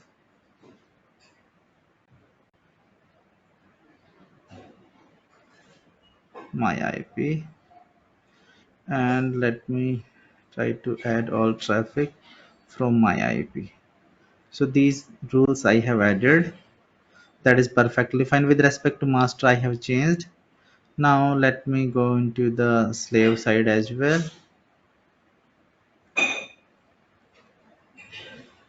Slave,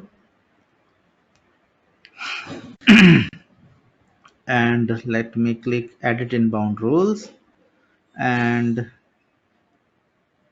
I need to add rule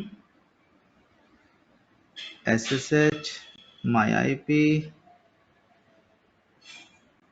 all traffic, my IP,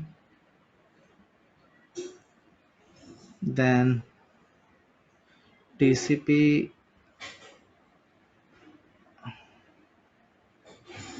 ICMP, my IP,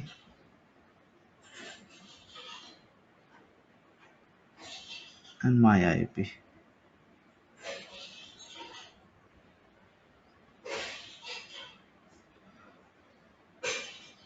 Save. Okay, let me connect with the putty once again. This is the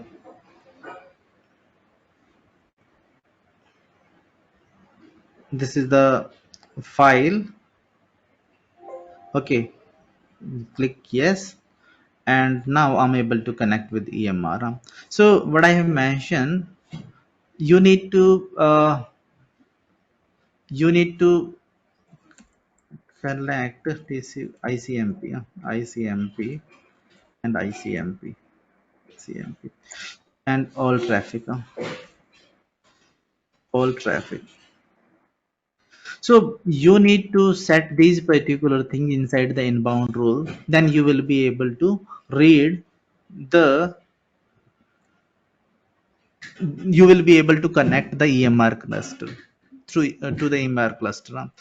Now we are able to connect with EMR cluster. That is perfectly fine.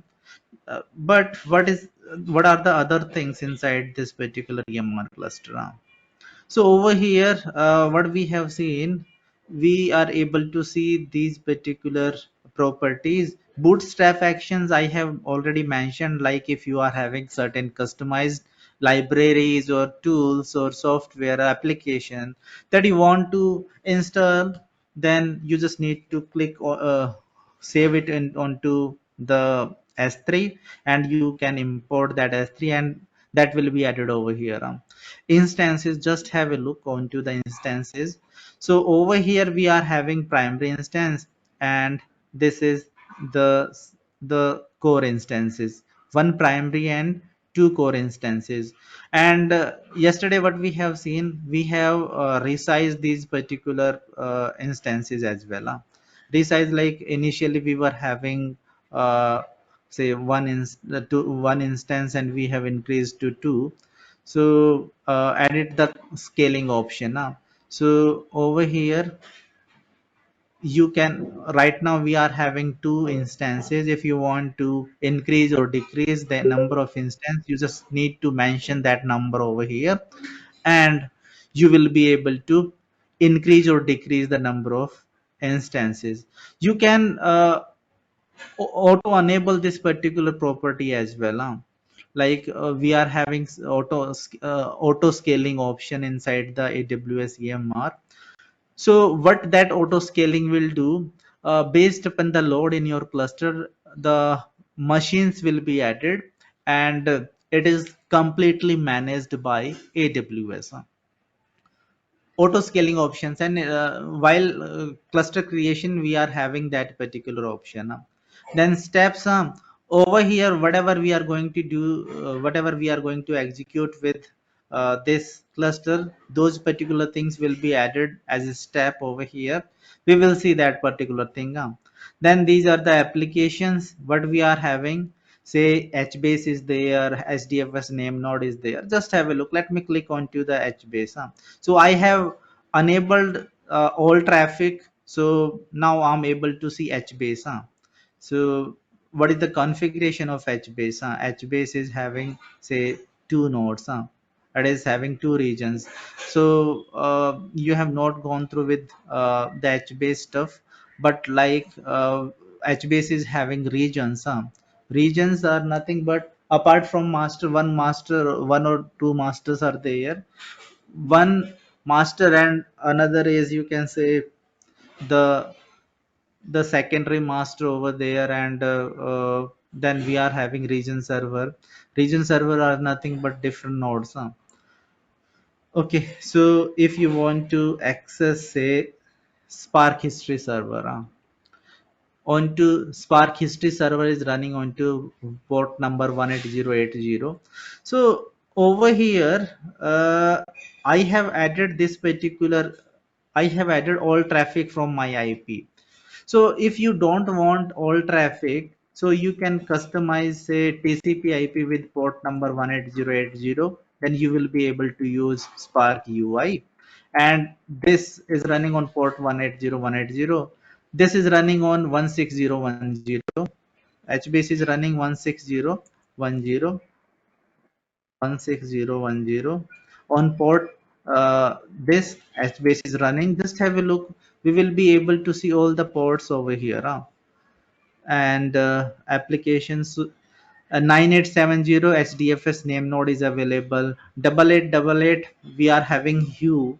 9443 Jupyter Hub is there. 8998 Livy is there.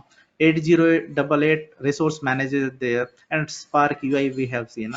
Just have a look onto the HDFS name node.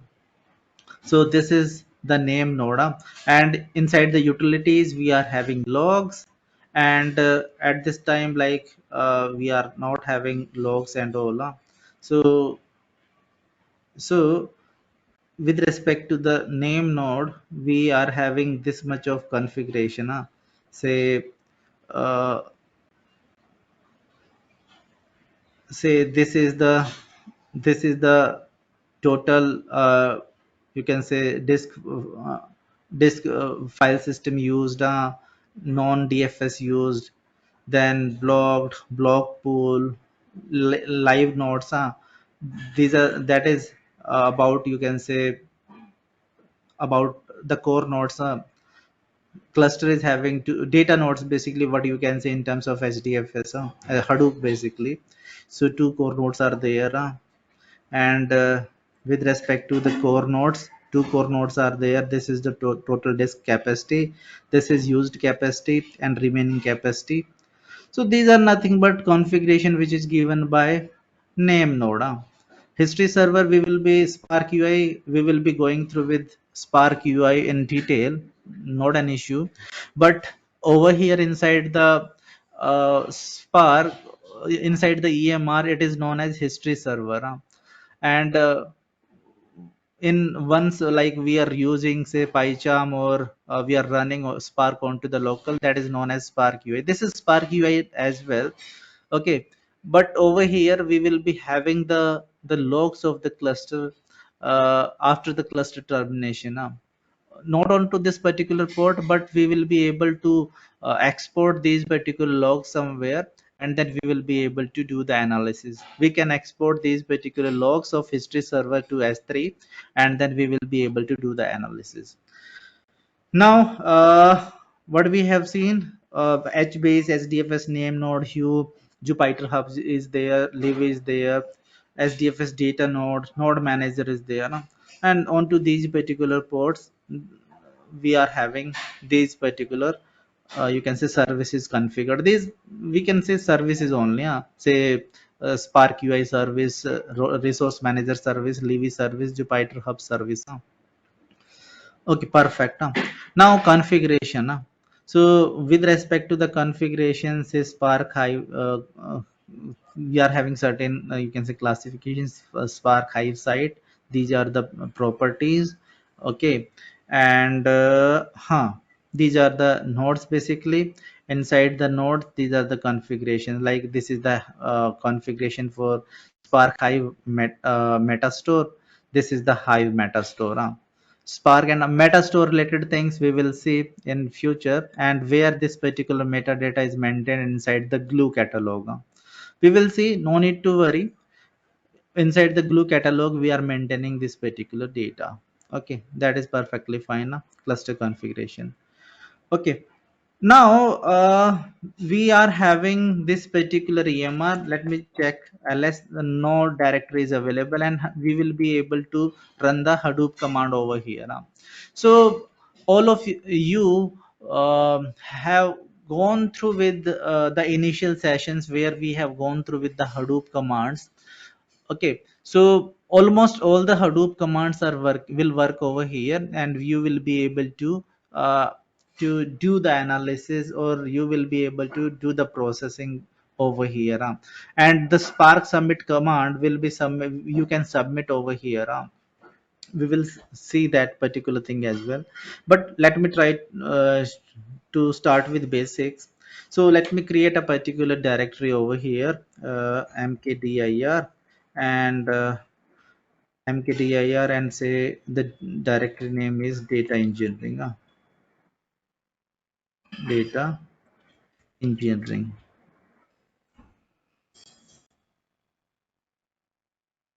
Okay, this is the directory. Let me check the directory. This has been created over here. What is pwd over here? Present work directory, home Hadoop. So home Hadoop is a path over here, and what I can do, I can say, let me open the S3, AWS console. So now what we are going to do, let me mention it over here. So this is how to connect with putty, connect EMR with putty. Let me try to mention the steps. Step 1, you need to edit master and slave security group inbound rules. Inbound rules. Once you are able to do, we have seen once we have not set these particular rules, okay, then we were not able to connect with putty, and it was showing say connection failed. It was showing it's a connection failed. So you need to set these particular rules, inbound rules, SSH to your IP, okay, and to your IP, your IP, to your IP. Probably you are able to understand the things, SSH connectivity to your IP. Now, step two, what you need to do, you just need to click on where, you just need to uh,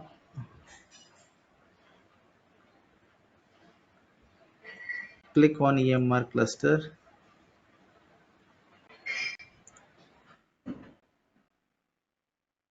click on EMR cluster in properties tab. You will be able to see connect with SSH.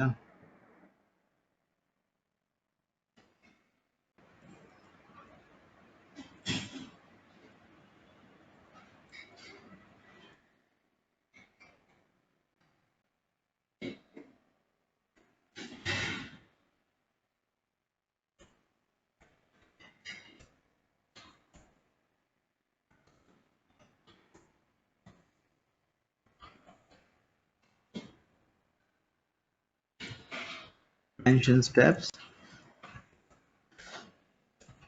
as per your OS. Okay. Step 3,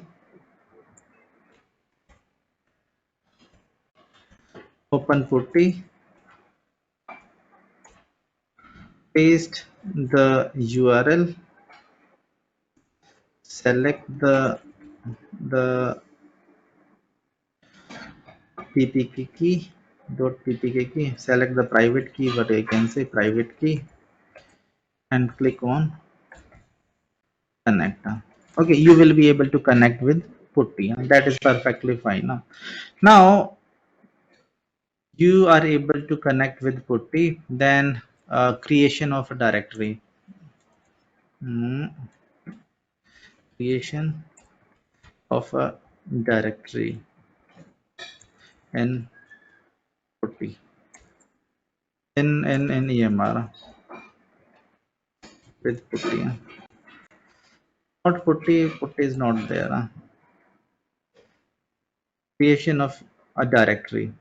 So simple mkdir command, you just need to run mkdir make directory, and then give a directory name, say data engineering cluster, engineering, and directory will be created.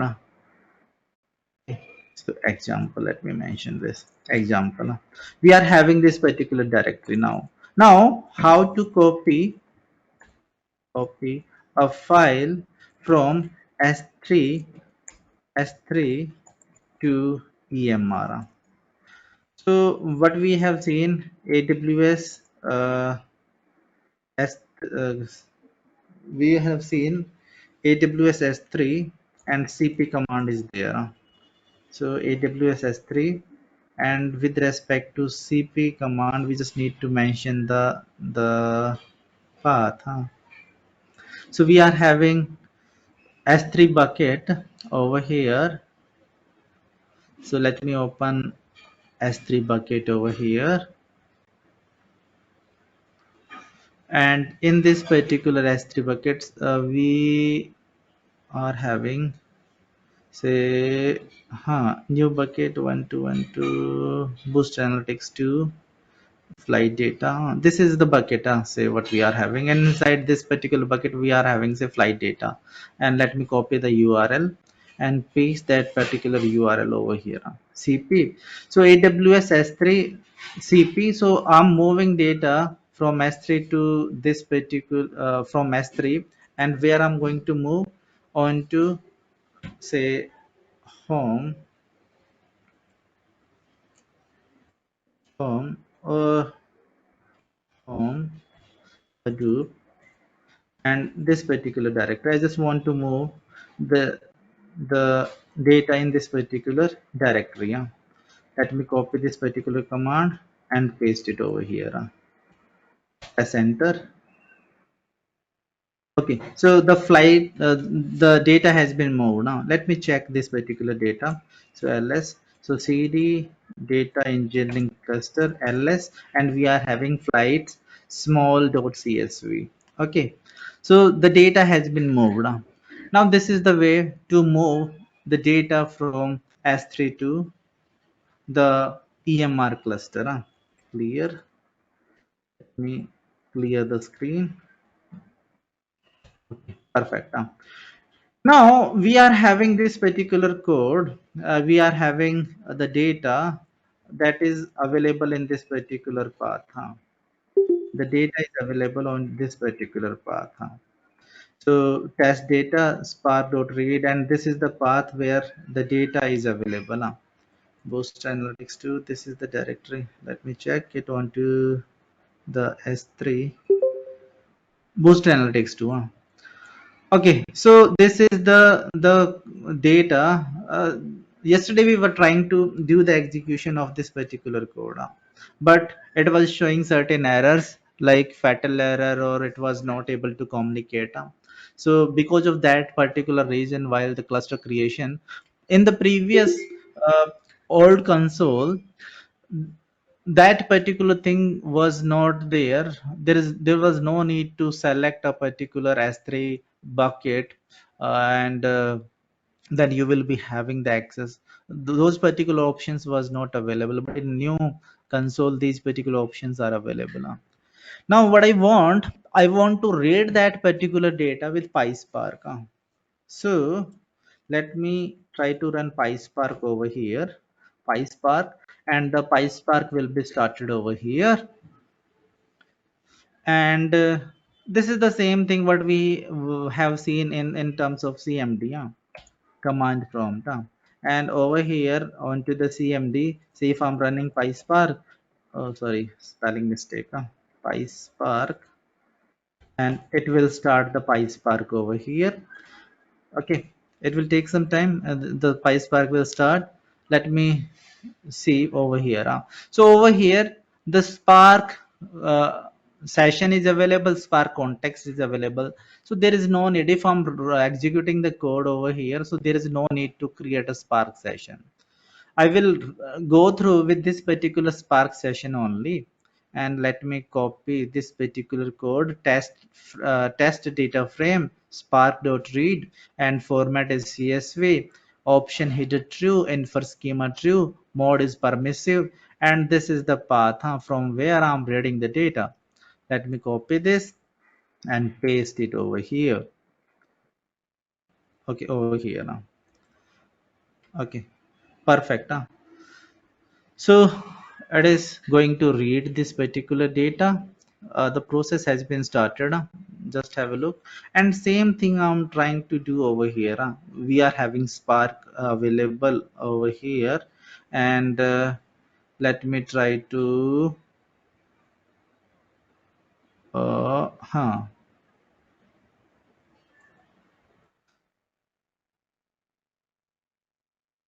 Okay, so it has been loaded, and let me try to first display top 10 top 20 records.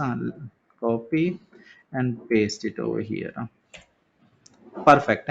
Now I'm able to read the top 20 records, and I just want to show you something. Let me try to open putty. Another, you can say, uh, another session. and inside the properties click onto this Windows, and let me try to copy this, and over here let me paste that. Authentication, browse the file, data engineering cluster, open. It will be open.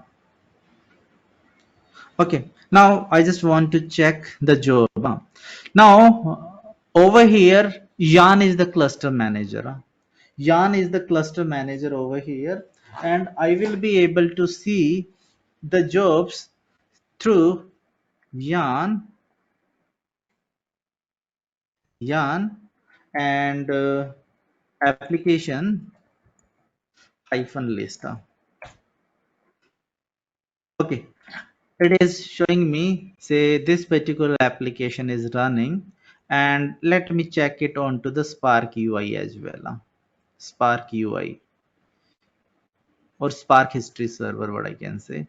So where is the Spark UI available? Onto port 18080, and this is the link of history server. Let me click on that particular link, and no completed application, but incomplete application will be there, because the session is still up.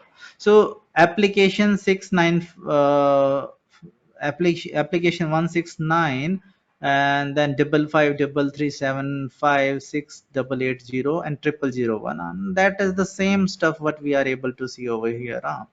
Same application, 688000001.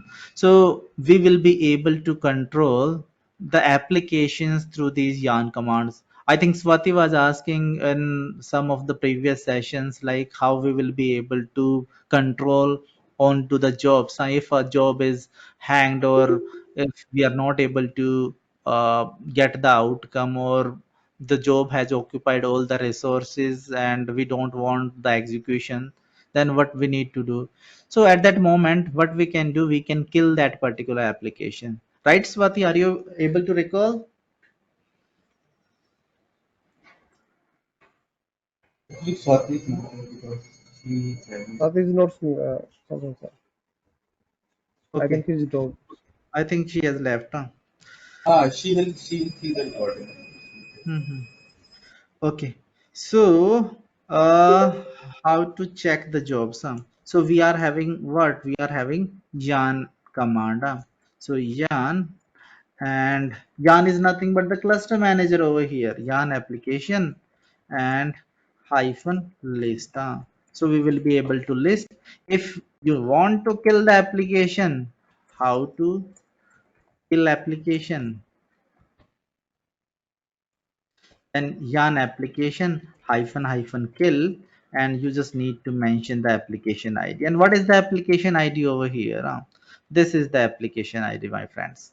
Okay, copy, and then we will be able to kill this particular application. That is perfectly fine now. How to check jobs to yarn? Okay, perfect. Now what we are able to see so far, say how to create a cluster, then how to connect it with putty, and how to read, how to move the data from S3 to the EMR cluster, and then how to read the data from S3 location. So with the simple Spark program, so we are able to see, we will be able to do the execution of this particular code, like we can convert this particular code into a Python application, and then we will be able to do the execution. Okay, so that is quite possible. Now let me show you, same thing is possible over here, and what we need to do, just we need to change the path, because like we are running Spark on local, and Spark local will not be able to read the data from cloud, so what we can do, this is the flights data and this is the path, and what I can mention over here, this is the path, and this is the file name,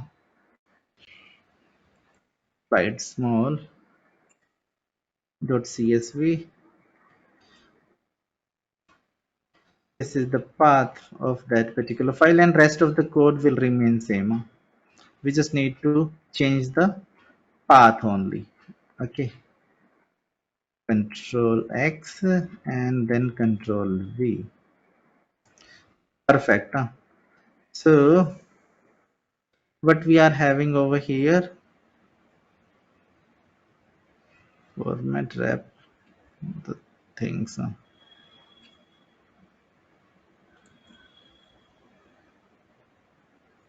Okay, let me try to copy and paste it onto the local as well. And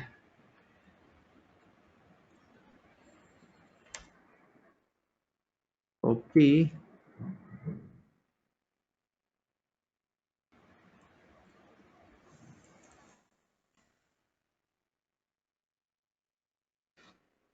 copy.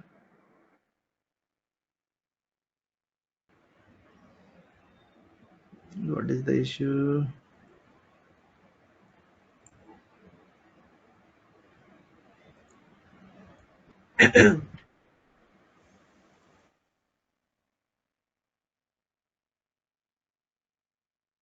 Okay, so the main thing is that like we are having this particular comma and we are having these particular unwanted things.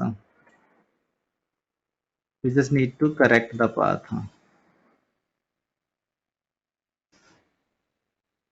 Path correction is the mandatory stuff. Flights, CSV, perfect.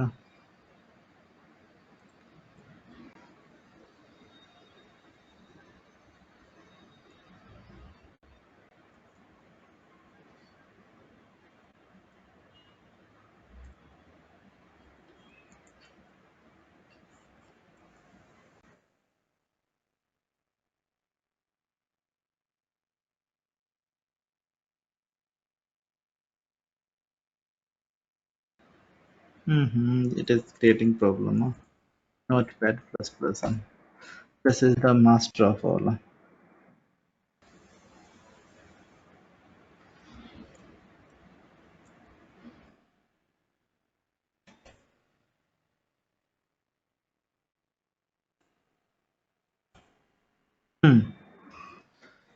Copy and let me paste it over here on command prompt.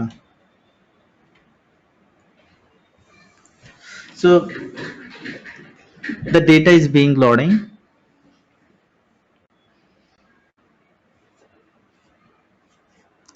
Okay, it has been loaded, and now what I can do,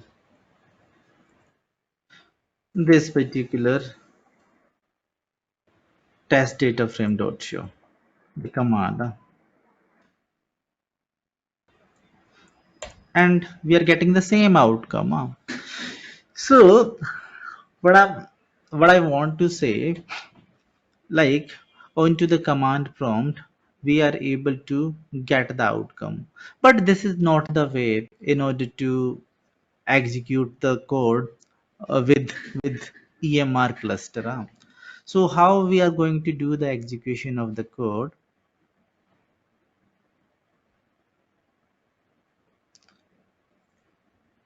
Let me take a pause and ask the queries.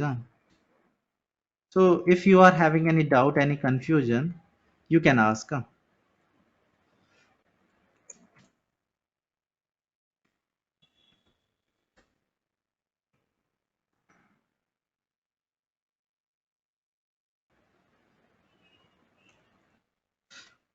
Shivam, Rohit, Naresh, is there any doubt, any confusion?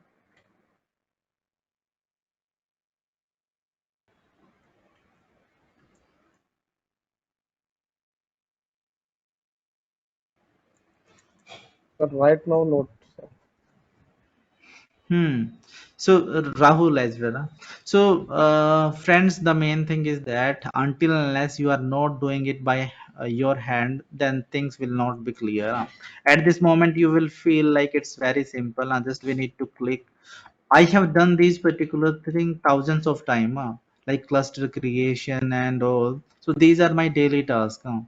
Okay, and executing the code, but still like I like once I'm not, you can say, coming with practice, and you can say once like I am not going through with the code and each and everything, or the cloud steps, then I also stuck somewhere. So what I suggest, try to do the practice. And what you need to do for that, you need to create a account. You need to create an account. Create free tier account on AWS. And how you will be able to create, how to create AWS free tier account. So in order to create the free tier account, there are certain options. You just need to follow this particular link and proceed with the registration steps. Okay, and then you will be able to create the free tier account. So you just follow this particular link, create the free tier account, go through with AWS cluster, AWS EMR cluster creation, and try to connect it with Putty. So Putty, why we are having Putty? In order to do the analysis of the code through the command prompt. So if like a code is running and we are not able to get the outcome, and we need to kill the jobs, how many jobs are there, and what is the, you can say, what is the resource those has been captured by these particular applications. So these particular things we can analyze through this putty, or we can the AWS is providing the GUI as well, or sorry, not GUI, but the command prompt inside the AWS console is there, and where we will be able to connect it. But this is the most easiest way which I use to prefer. Connect it with putty and then do the analysis. Whatever you want, you can do over here. Even you can submit your Spark jobs over here, and those particular things you will be able to monitor onto the Spark UI. So I think that's it for today's session. That is more than enough. In the next session, what we will do, how to run Spark jobs by submitting it on EMR cluster. Okay, topics for next session.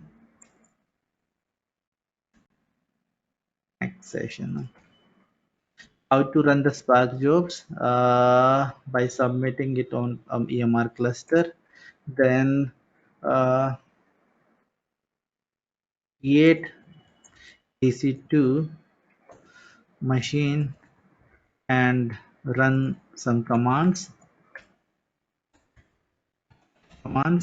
Then uh, then different type of